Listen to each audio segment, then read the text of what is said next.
utama yang sebetulnya harus kita luruskan. Kalau Pak Bambang paham, kita paham semua. Kalau namanya akreditasi itu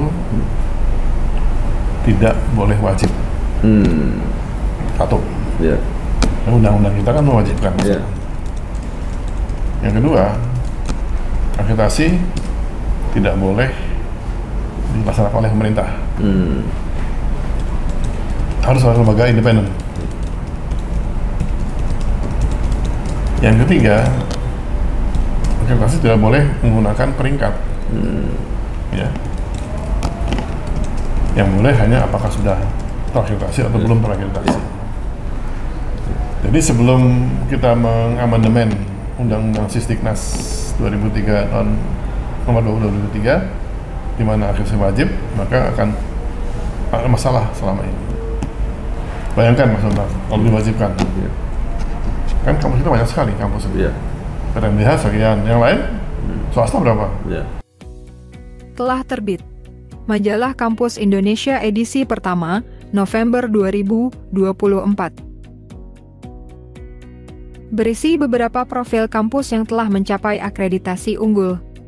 Pendapat Menteri Pendidikan Tinggi, Sains dan Teknologi yang baru. Juga profil 44 fakultas kedokteran dengan akreditasi unggul. Untuk informasi dan pemesanan majalah, dapat menghubungi salah satu kontak yang tertera dalam video.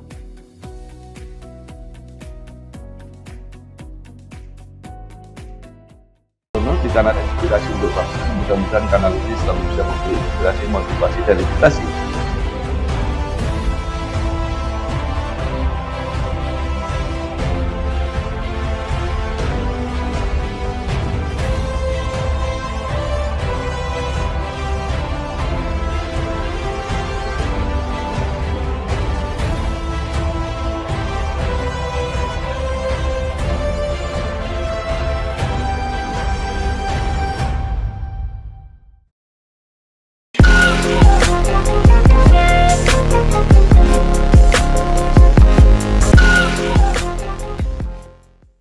Soal apakah Anda melihat gelar itu adalah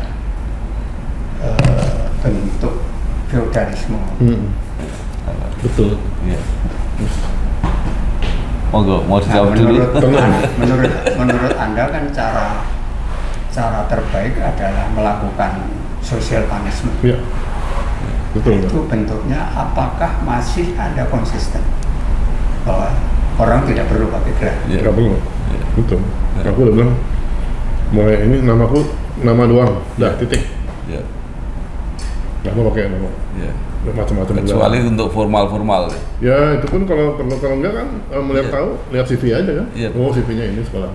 Itu sudah ada rektor yang begitu, UII Jogja. Iya betul. Itu sudah. Kan saya wawancara juga dengan dia. Di Amerika di mana-mana nggak ada. Tapi ada di tempat saya ada, kalau kurang titik. Sekarang kan pakai titik, pakai koma. Kembalikan. Dulu dirjen setelah saya itu gitu. Kalau nggak ada titelnya, mematikan surat nama saya mana gelar gitu Pak. Aku zamanku udah hapus dulu semua. Lu zaman aku dirjen Pak, tak suratin tuh Hamzahas. Kan pakai palsu kan? Tak surati, Pak Presiden mohon maaf, ini nggak betul, jangan digunakan lah gitu. Baik-baik ngomongnya. Lu tetap aja dia. Nggak marah. Nggak marah. Ketemu aku nggak mau ngomong deh. Lalu bagaimana Bapak menghadapi sekarang kan eranya beda dengan era kita, era media sosial. Seperti saya tahu alurnya ya, ketika UNER melakukan BEM UNER mengkritik pemerintah. Ya itu kan sangat mudah kayak begitu. Itu menurut saya. Saya juga tidak sependapat. Bukan kritiknya, tapi bahasa yang digunakan. Lalu Pak Satrio sudah menyatakan bahwa kita harus mengurangi itu tensi kebencian itu, semacam kebencian. Tapi BEM sendiri kritis harus dipelihara. Harus, iya. Nah, tapi tetap Anda melihat nggak di media sosial sekarang? Baru jadi menteri copot karena membela BEM ini, ya di media sosial. Bagaimana menghadapi? Ya kalau medsos kan memang macam-macam ya, sisinya kan ada plus ada minus itu. Saya melihatnya bahwa kegiatan di mahasiswa tidak boleh dihambat. Kemerdekaan belajar akademik itu kunci dari berhasil sebuah kampus.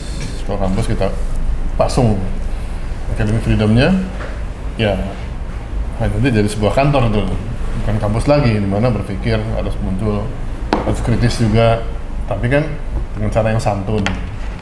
Yang tidak boleh kan memaksakan kehendak, itu nggak boleh. Masih pendapat silahkan, jangan maksa itu. Ya, nah, rektor di sini sebetulnya kalau beliau itu wise, ada yang mau ngeritik, ya boleh aja mereka mengkritik dengan cara yang santun. Saya Pak Rektor, kalau bunyi seperti itu, kan otomatis menjatuhkan reputasi UNER, saya bilang gitu. Oh, UNER seperti itu ya, kelasnya ya, ngomong seperti itu ya. Jadi saya bilang Pak Rektor, beritahu mereka kalau mengkritik, bahasanya santun dong. Kalau enggak reputasi UNER jatuh. Baik Pak. Nah kalau tetap mereka ngotot mau dengan bunyi seperti itu, ya buang aja tuh namanya karangan bunga itu. Jangan sampai muncul gitu loh. Harus berani seperti itu Pak. Sekarang itu dari pelaku Pak. Sekarang seorang akademisi seperti Bapak menjadi promotor orang seperti ini karena duit. Bagaimana itu? Itu jelas melanggar etika. Iya, itu kan karena duit. Iya. Ini promotornya ini, anunya ini, duit semua. Itu etika yang dilanggar Pak. Nah, jadi memang di dalam kampus ini saya katakan, apakah duit itu bisa mengalahkan etika? Kan? Nggak boleh. Kampus adalah lembaga yang punya moral force. Etik nomor 1. Attitude nomor 1. Ya. Ada yang mengatakan, kan secara hukum betul. Ya, hukum itu kan dibuat untuk kepentingan. Dan hukum itu kadang-kadang nilai moralnya mungkin belum ada. Bahkan mungkin nggak akan tahu itu. Saya katakan ini hukum atau regulasi ada lagi moral di atasnya ini. Itu saya katakan, ya kalau memang nggak bisa ditindak dari segi hukum atau regulasi, tindak secara moral. Pantaskah seperti itu? Saya bilang teman-teman di perguruan tinggi kan, ya kita di kampus ini kan kebenaran yang kita utamakan. Kita di kampus karena kita ingin membela kebenaran. Jadi kalau ada yang nggak benar, ya jangan lakukan. Dan di kampus itu yang kita pegang moralnya itu. Moral itu nomor 1 itu. Ya, jadi kalau kita lihatlah legislatif, yudikatif, eksekutif. Ya. Di antara 3 ini mana yang pegang petan moral? Kan semua kepentingan. Ya, politik, ya, regulasi, kemudian eksekusi kan politik semua nih. Nah, saya katakan perguruan tinggi hadir sebagai moral force itu. Jadi masyarakat kalau kesini udah buntu semua, perguruan tinggi dong. Karena moralnya perguruan tinggi. Nah, kalau perguruan tinggi juga main seperti itu ya jebol semua. Negara nggak punya lagi sistem. Sekarang yang sudah mulai menanggalkan gelar itu BUMN. Direksi-direksi itu nggak pakai. Iya, betul. Saya kira pelan-pelan jalan lah. Karena kalau sanksi hukum nggak bisa Pak. Iya. Nggak salah secara hukum dia. Nah Prof, itu yang pertama mau saya tanyakan. Setelah tidak jadi Dirjen Dikti, kemudian sekarang jadi Mendikti, itu selama itu apa kegiatan Prof Satrio? Jadi saya selesai 2007 sebagai Dirjen, itu pun juga sebetulnya ya prosesnya nggak enak lah. Tapi ya, karena Profesor Yuwono Sudarsono kan masih mempertahankan. Juga dan memang ada ini Pak, saya diberhentikan karena tidak sesuai dengan kemauannya Pak Menteri, udah mesti di bio itu. Tapi oke lah. Ya. Itu udah masa lalu kan. 2007 akhir saya selesai Dirjen, 2008 awal saya ke Jepang, Mas Bambang. Ya. Mengajar di Toyohashi University of Technology di bidang teknik mesin. Kan memang saya keahliannya kan teknik mesin, Pak. Ya. Lalu Bukan politik. lalu atas dasar itu dapat penghargaan itu. Nggak hanya itu, Pak. Jadi 3 tahun ngajar di Jepang, terus pulang ke Indonesia lagi karena ibu saya bilang, ibu saya kan kita bertiga, saya, Mas Iksan, Bang Bambang yang menteri. Ya, Pak Iksan itu profesor di mana? Iksan dia belum profesor tapi dia dosen di ITB, ITB. yang sipil. Kalau Pak Bambang ya profesor. Bambang profesor ya, menteri keuangan kalau. Nah, dari bertiga ini yang ngurus ibu biasanya saya sendiri, mertua kan. Iya. Jawa kan itu. Iya. Paling tua harus ngurus Iya. ibunya kan. Kamu kok Jepang lama sekali katanya. Bisa nggak pulang? Ya udah, akhirnya 3 tahun. Kata Jepangnya kita perpanjang, tapi ibu saya udah deh, pulang aja ke Indonesia. Nah, saya setelah pulang 2010 dan 11 saya aktif ini aja, aktif di lembaga-lembaga internasional, konsultan pendidikan tinggi, konsultan Bank Dunia, Pembangunan Asia, kemudian di mana USAID, kemudian di mana di JICA, kemudian di AusAid juga, di EU juga. Nah, JICA saya memang minta jadi advisor JICA yang di Indonesia ini sejak 2010 sampai dengan terakhir kemarin sebelum saya jadi menteri ini. Di mana lembaga asing ini mau Amerika, Jepang kalau mau ngasih dana Indonesia pendidikan tinggi saya dulu, baru pemerintah gitu. Karena mereka mengatakan Pak Satrio, I trust you untuk pendidikan tinggi. Kita bantu pendidikan tinggi seperti apa nih? Bantunya ini. Oke. Baru kemudian datang ke menteri atau kemana untuk mengusulkan bantuan. Terima biasanya oleh mereka. Dengan Jepang saya terus bantu untuk Indonesia maupun Jepang, kerjasama terus. Akhirnya 2016 dikasih lah penghargaan dari Kaisar. Karena kontribusinya dalam bidang pendidikan tinggi bersama antara Jepang sama Indonesia. Saya konsultan, tetap ngajar saya di ITB, kemudian saya juga kembali ngajar lagi. Ya, Dari jadi Jepang ngajar lagi. waktu Dirjen masih ngajar juga, Pak. Dirangkap saya. Kalau Dirjen iya, ngajar iya, guru besar. Terus ke Jepang, pamit dulu 3 tahun, balik, terusin lagi ngajar. Sampai kira-kira sebelum COVID lah saya udah deh, yang muda-muda aja deh, biar mereka juga punya peluang untuk maju. Nah, jadi saya selama tahun 2011 sampai kemarin memang aktif mengajar di ITB sampai sebelum COVID. Kemudian juga saya tahun 2018 diminta Pak Luhut, Pak Menko Marves untuk bantu beliau sebagai penasihat khusus di bidang inovasi dan daya saing industri. Dan beliau kan backgroundnya kan militer. Dia bilang saya, Pak Satrio, saya kan bidang saya kan militer nih. Nah, tugas saya di Menko ini kan mengembangkan industri juga. Saya butuh Pak Satrio sebagai ahli di bidang itu. Baik Pak, saya bantu. Nah, selama saya bantu beliau itu, yang lahir atau yang terwujud adalah LRT Jabodebek. Itu kan karya anak bangsa tuh. LRT sini ya? LRT Jabodebek, Jakarta, Bogor, Depok, Bekasi. Hampir aja saya ponis.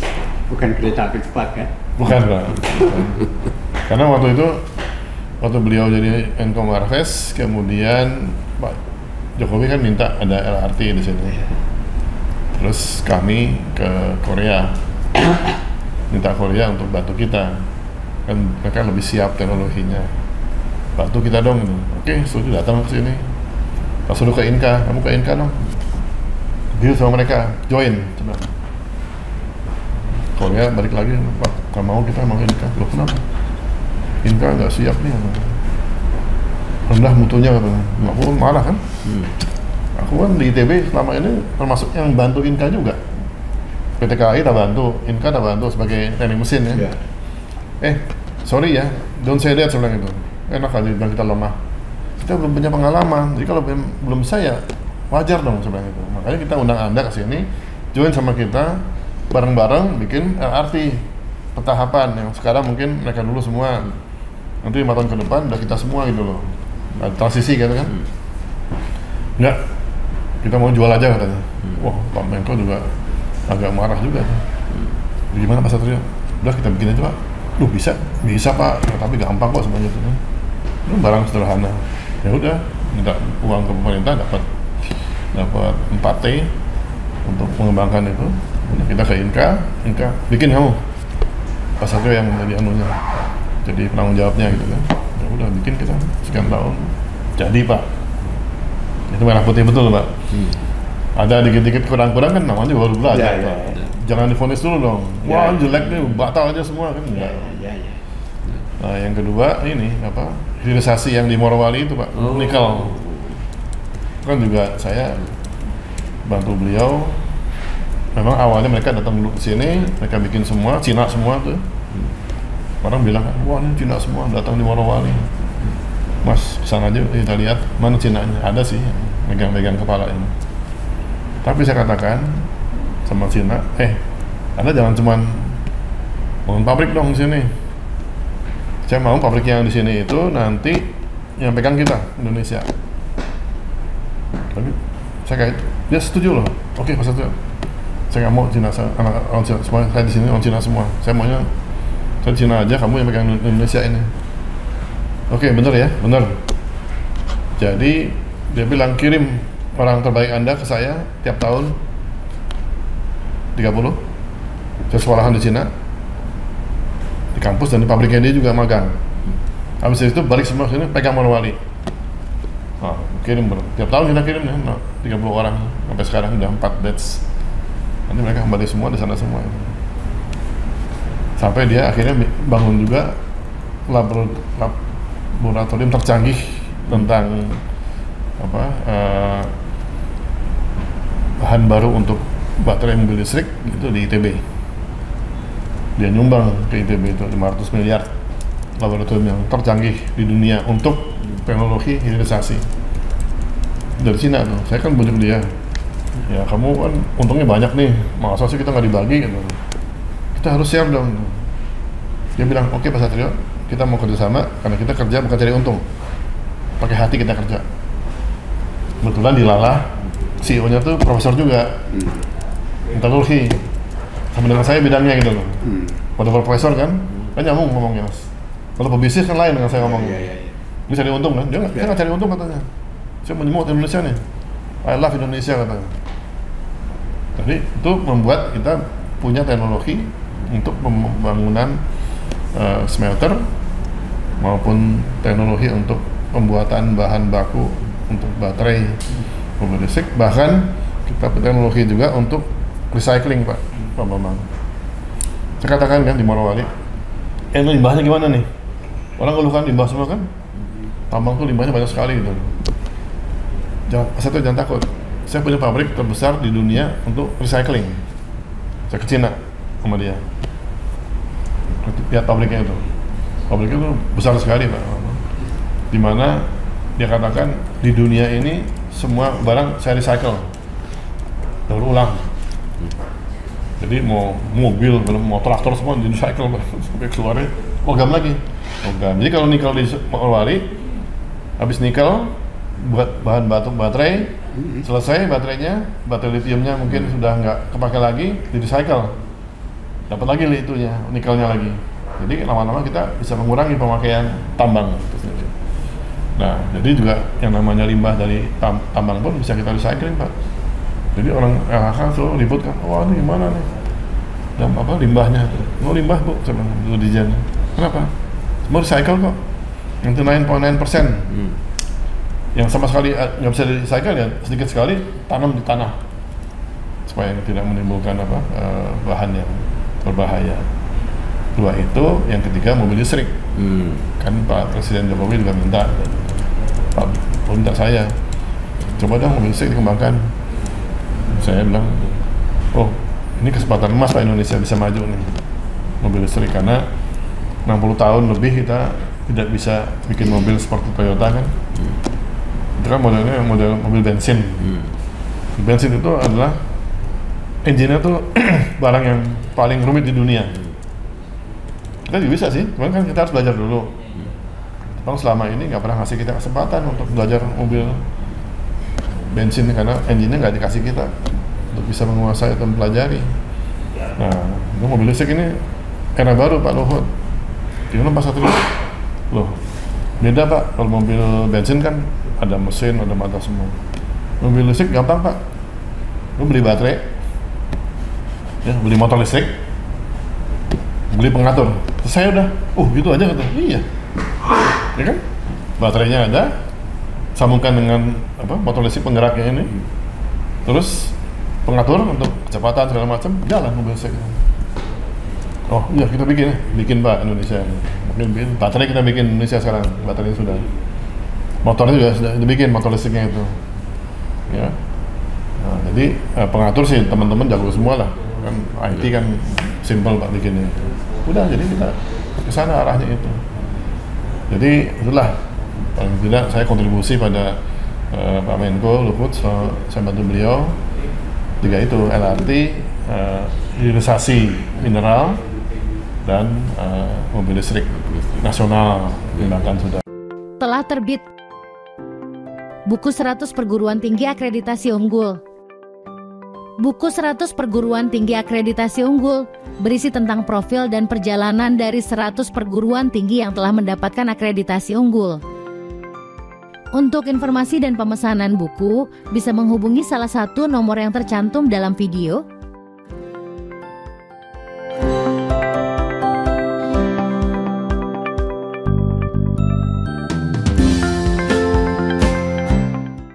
Nah, baik Bro, sekarang banyak sekali kebijakan-kebijakan di pendidikan tinggi yang mungkin saya mau tanyakan. Jadi misalnya seperti akreditasi PTNBH, ini seperti apa pandangan Bro?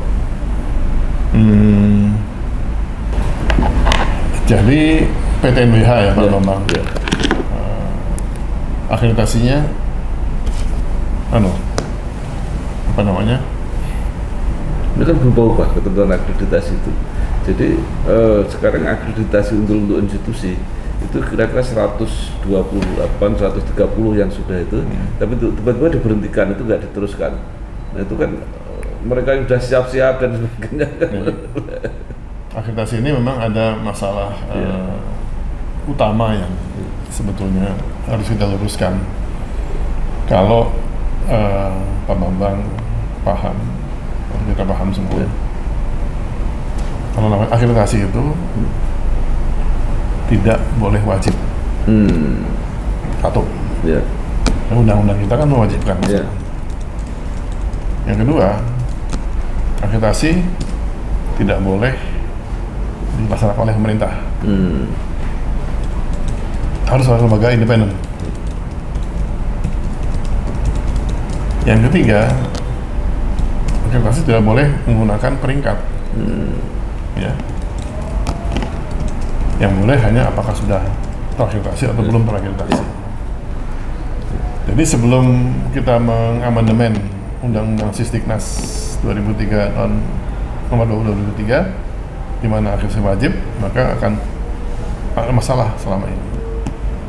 Bayangkan Mas Bambang, kalau diwajibkan, kan kampus kita banyak sekali kampus itu. PTNBH sekian, yang lain swasta berapa? 4.000 kan? Perguruan tinggi itu. Prodinya 30.000, 40.000 prodi itu. Nah, kalau itu diwajibkan, maka mereka yang belum sempat diakreditasi kan menuntut. Misalnya kapan nih diakreditasi? Padahal akreditasi butuh biaya, butuh orang, pemerintah yang bayar. Orangnya ada pun nggak mungkin dalam setahun bisa akreditasi puluhan ribu kan? Minimal sedikit-sedikit dulu kan? Numpuk akhirnya suatu hal. saya dalam upaya ini memang nggak bisa harus saya ubah di undang-undang Sitinas, tidak wajib. Itu adalah suatu kebutuhan. Ya. Orang butuh akreditasi dong, kenapa? Pengen tahu.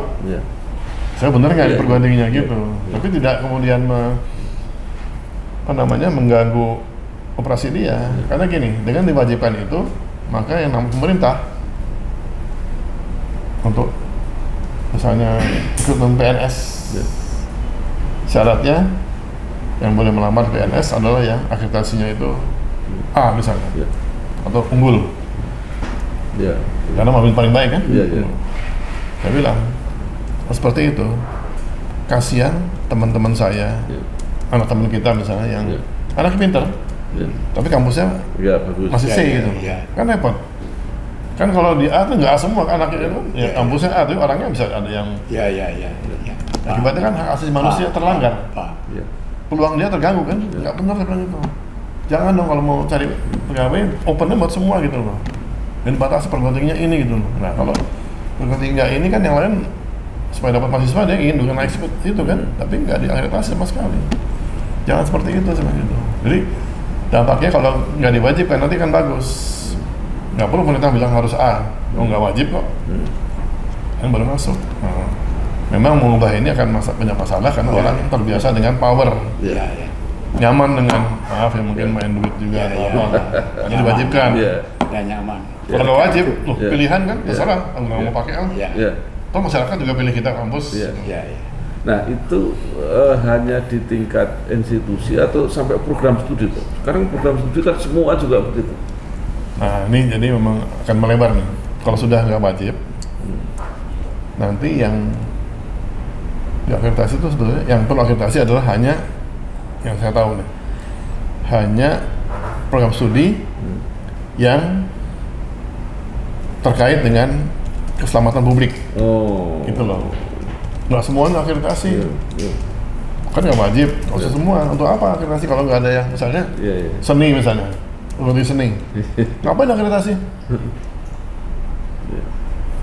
Ada batas minimum itu lulusan. Loh, kenapa? Kan kurikulum seni kan macam-macam. Kan nggak ada kaitan dengan itu, dengan masyarakat kan. Dokter misalnya harus, ya insinyur, ya psikologi misalnya, terus akuntansi misalnya. Ada nggak bidang-bidang komputer supaya tidak menimbulkan apa yang bikin hoax, bikin hacker segala macam. Tapi kalau dilihat dari kepentingan masyarakat yang butuh, artinya masyarakat juga untuk milih-milih itu, kalau ada akreditasi itu membantu lebih gampang. Karena diwajibkan soalnya. Kalau kita nggak wajibkan, sama semua berarti. Sama, silakan aja kalau pengen tahu. Ya, kamu datang ke kampus tanya dong, kamu seperti apa itu. Jadi nggak cuma mau dipasang di iklan itu kan, akreditasi A gitu kan, itu kan dipakai untuk Iya betul. Maaf ya, bohongin masyarakat. Promosi. Dan itu masyarakat bohong kan. Nah sekarang ada begini juga Pak. Jadi akreditasi ini berjenjang setelah nasional, itu nanti tingkat yang tertinggi internasional, maka mereka berlomba-lomba juga akreditasi internasional. Ya, karena masih wajib. Bila wajib, pilihan aja. Pilihan. Internasional itu mas, kayak saya di teknik kan saya urus tuh. Indonesia sekarang termasuk teknik itu akreditasi internasional sudah diterima Indonesia.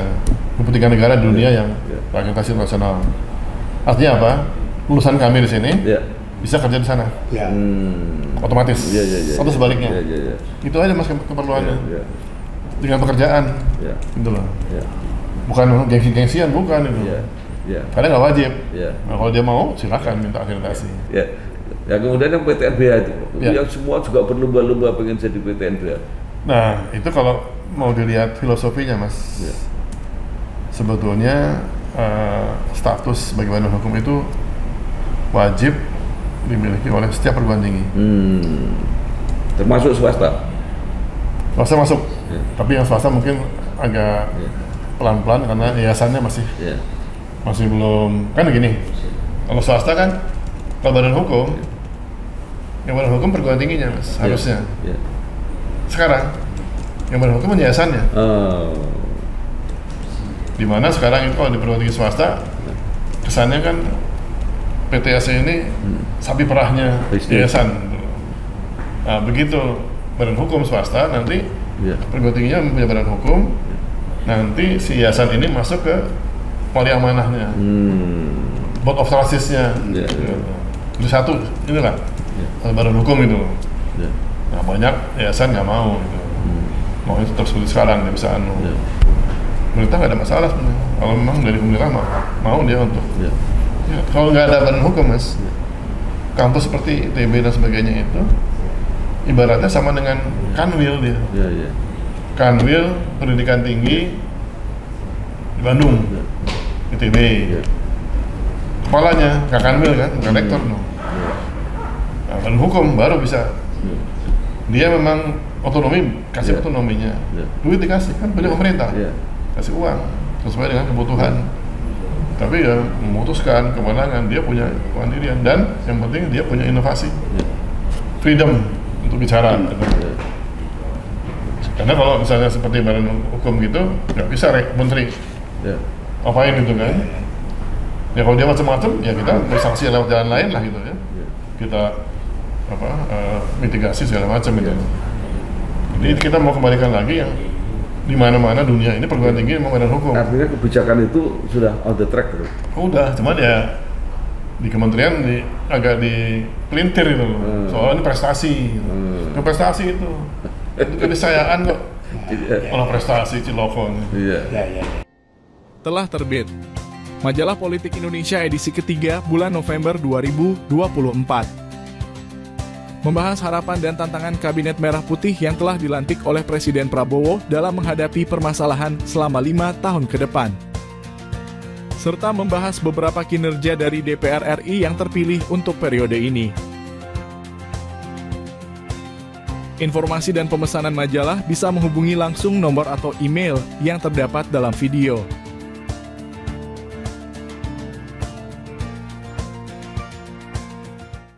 Nah, saya sudah wawancara dengan beberapa rektor, terutama untuk meng-create dana.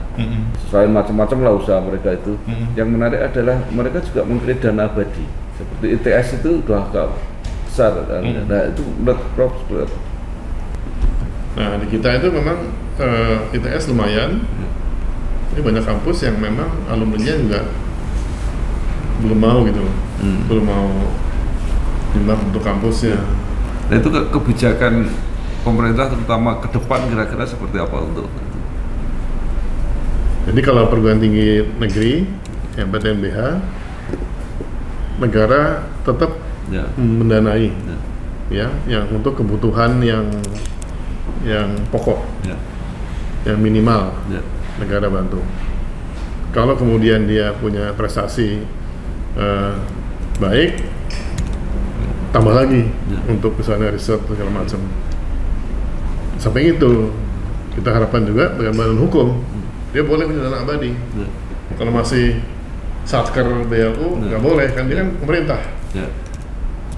Badan hukum bukan berarti dia jadi swasta, enggak. Dia lembaga hukum independen.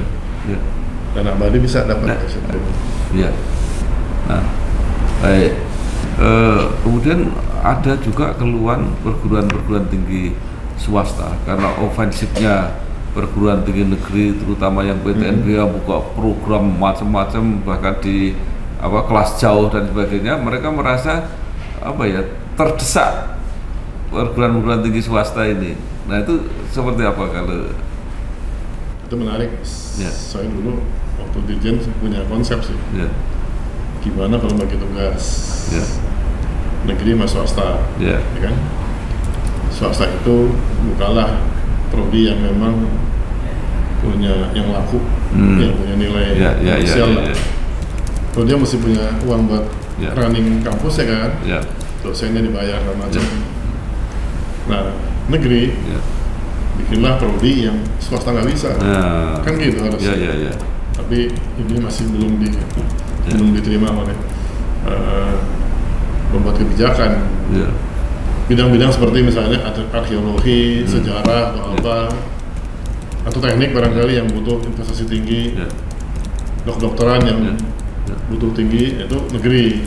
Tapi yang bidang-bidang ekonomi atau apa, desain atau apa yang memang punya pasar yang besar, swasta aja gitu, bagi tugas maunya gitu. Cuma karena sampai saat ini memang saya akui pemerintah itu kemampuan mendanai PTN itu masih terbatas, sehingga PTN dituntut untuk bertumbuh dengan dana yang terbatas, maka yang paling mudah ya mereka naik kali mahasiswa. Iya. Nah, itu menarik Prof, dikaitkan dengan pernyataan, mohon maaf ya, ini bukan mempertentangkan pernyataan Menteri yang lalu yang mengatakan pendidikan tinggi itu sekunder, jadi bukan kewajiban pemerintah untuk membiayai. Jadi orang kalau sampai SMA itu wajib.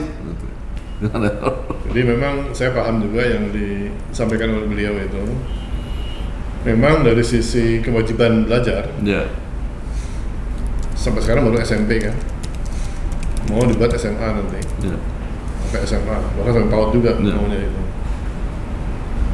Kalau pendidikan tinggi memang tidak wajib, artinya orang boleh milih, mau sekolah kayak kan, lulus SMK langsung kerja boleh, SMA semua kerja boleh. Kalau yang ini kan, yang menengah itu kan wajib karena itu memang ya internasional mengenai kewajiban belajar itu. Jadi boleh pilihan. Nah, memang itu pilihan, tidak wajib. Negara tidak wajib mendanai, itu betul. Tapi kan harusnya dilihat dengan pengertian seperti ini, karena saya katakan di mana-mana, Dirjen pun saya katakan, kalau buat saya di pendidikan tinggi yang mau belajar serius dan nggak punya uang, negara bantu, gitu ya kan? Yang mau nerusin nggak punya dana, kita bantu dengan apa? Beasiswa gitu. Itu intinya begitu. Saya baca, saya dengar di Rusia. Iya betul. Cuma kan negara punya duit kan? Ini nggak cukup. Nah, cukup ya nggak semua lah. Yang memang nggak mampu sama sekali, tapi dia punya potensi belajar, kasih uang. Yang mampu dan memang dia pintar juga, ya bayar sebagian lah gitu kan. Bentuk daripada apa? Dari penghargaan kepada bantu yang kurang mampu kan, seperti di mana-mana terjadi. Ya baik. Nah sekarang hubungan antara riset perguruan tinggi dengan aplikasi. Betul. Itu saya pernah mewawancarai seorang dekan di UGM, dia mengatakan, Pak ini ada jarak Pak, kalau nggak salah ada tingkat 4 atau tingkat berapa, kita cuma tingkat 1, tingkat 2, ini harus ada modal Pak untuk menguji. Nah ini industri kelihatannya nggak mau sampai situ lah, ini yang menyebabkan jadi lag ini jalan. Prof, gimana Prof? Betul. Jadi bukan hanya modal masalahnya Mas. Jadi satu pihak ya.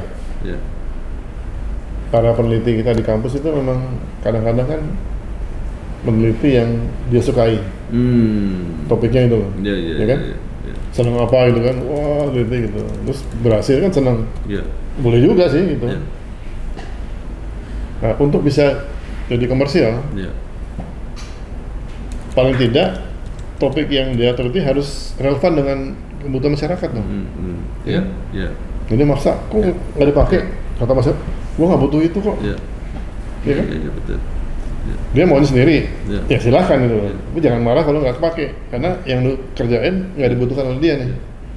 Jadi kalau mau supaya tadi menjembatani untuk sana itu, pertama telitilah sesuatu yang dibutuhkan masyarakat. Masyarakat butuh apa? Teliti. Jadi prototipe. Memang dari hasil riset ke komersial itu butuh tahap yang panjang dan tidak mudah. Butuh uang, nggak cuma uang tapi ada proses yang namanya hilirisasi hasil riset, atau yang di tiap negara dikatakan proses teknologi transfer. Bagaimana mengkomersialkan hasil riset menjadi produk komersial. Itu macam-macam tahapannya itu. Jadi ada nanti bikin bisnis plan dulu, market investigation. Ini pakai barang ini, atau pakai tipe seperti apa itu kan nggak persis yang dibikin dimauin masyarakat. modifikasi, survei masyarakat butuhnya apa dan sebagainya, bikin bisnis plan dulu, kalau dibikin harganya berapa, survei market, survei itu di negara maju sudah ada, kita belum punya Mas. Dulu pernah Pak Habibie itu bikin yang mirip-mirip itu, namanya BPPT. Tugasnya itu kan Badan Pengkajian Penerapan Teknologi. Nah, hasil riset ini dikaji nih, cocok nggak? Terus diterapkan, diaplikasikan ke sini kan. Nah, itu dimulai, tapi karena nggak difungsikan benar ya, akhirnya jadi lembaga riset juga dia gitu loh.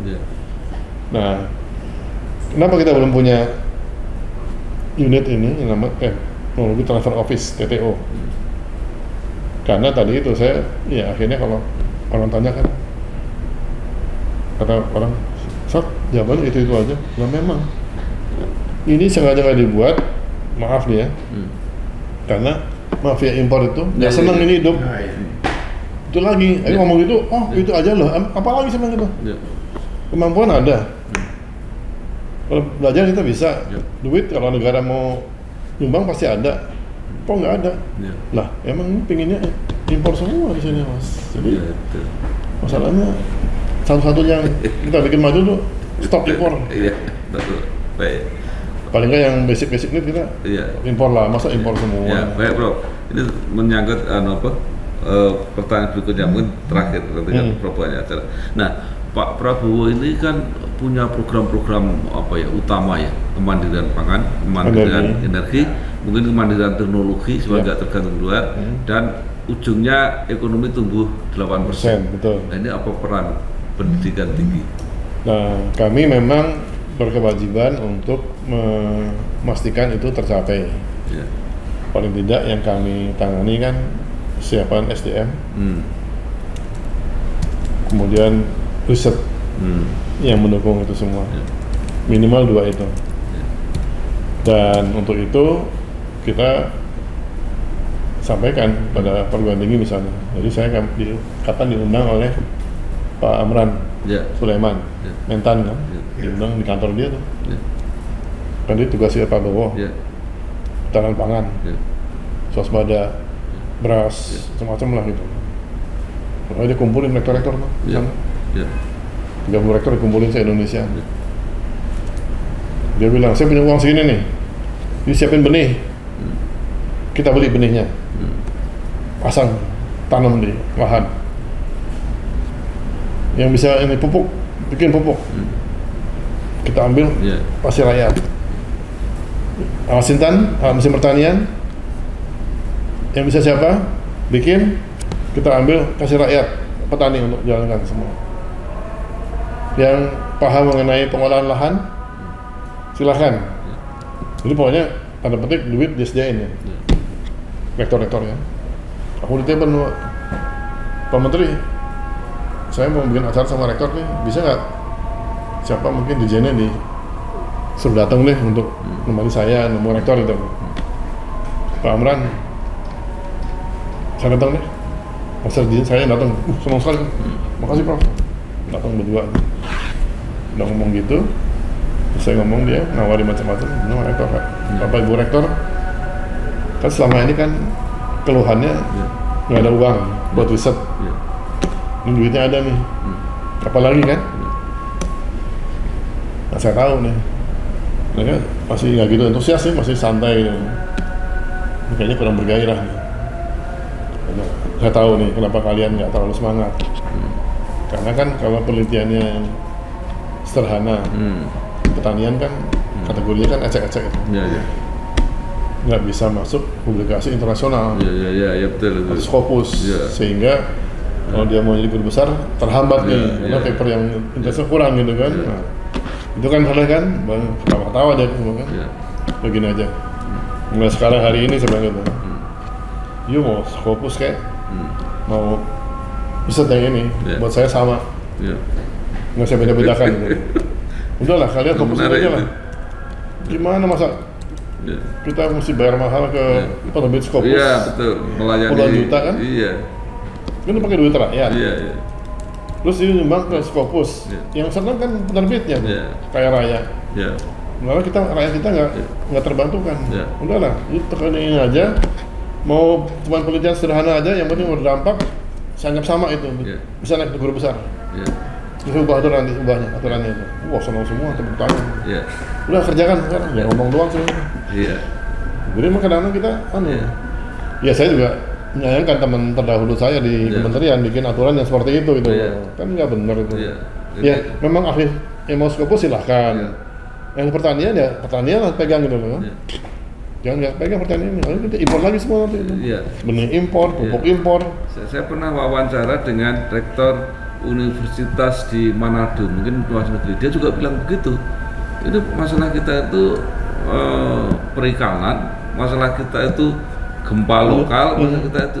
Jadi kalau ini diinternasionalkan susah, wong itu khusus khas. Iya, nggak diterima sana. Lokal. Nggak terima. Gitu. Nah, ngapain sih kita belain bule gitu kan? Wah, bule enak aja bikin ranking tuh. Kita disiksa begitu, kamu nggak?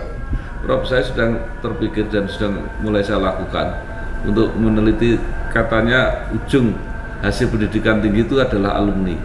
Nah, saya sedang meneliti alumni hebat itu ada di mana saja, dari perguruan tinggi mana saja. Jadi itu nanti akan muncul ranking. Jadi kan selama ini kan lingkungan hijau jadi ranking perguruan tinggi, mereka hijau-hijauan gitu. Ini kan nggak utama menurut saya. Utama itu. Jadi yang utama ini, jadi mau saya teliti anggota DPR 500 sekian itu dari perguruan tinggi mana saja itu. Kemudian yang jadi eselon 1 di anggota BIN, Bais. Iya. Dari mana aja? Nanti ketemu. Itu dari Rujan. Iya. Udah. Apa itu? Kalau mahasiswa IPK-nya A, dosen betul. kalau yang C itu nah, tapi politisi itu yang terakhir.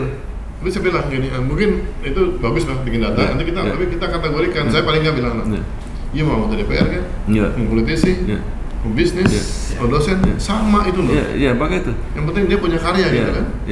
Jadi jangan dibedain mas, jangan dikasain lagi tuh. Jadi termasuk direksi BUMN. Nah itu kan kelihatan nanti. Artinya perguruan tinggi mana yang menyumbang paling besar. Jadi biar orang pengen sekolahnya kemana, ya itu. Betul. Jadi UI ini banyak yang jadi swasta atau yang jadi pegawai negeri, jadi gitu. Ini sedang saya kerjakan, Pak. Risetnya gampang, itu kan pakai medsos kan bisa dicek itu semua. Iya betul.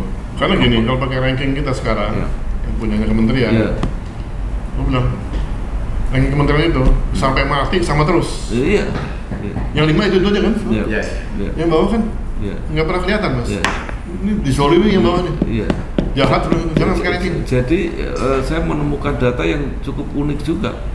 Itu dari Malang, mungkin Universitas Brawijaya apa itu banyak yang jadi direksi BUMN itu. Nah yang paling jago memang IPB itu lulusannya aja kemana-mana itu. Ya. Baik, Prof. Satria, terima kasih sekali. Terima kasih. Telah terbit Majalah Politik Indonesia edisi khusus. Terima kasih Jokowi Ma'ruf Amin dan selamat bertugas Prabowo Gibran. Berisi pendapat dan testimoni mengenai pemerintahan Jokowi Ma'ruf Amin dari berbagai tokoh, serta harapan untuk pemerintahan Prabowo Gibran dalam memimpin Indonesia ke depan. Untuk informasi dan pemesanan Majalah Politik Indonesia, dapat menghubungi nomor yang tertera dalam video.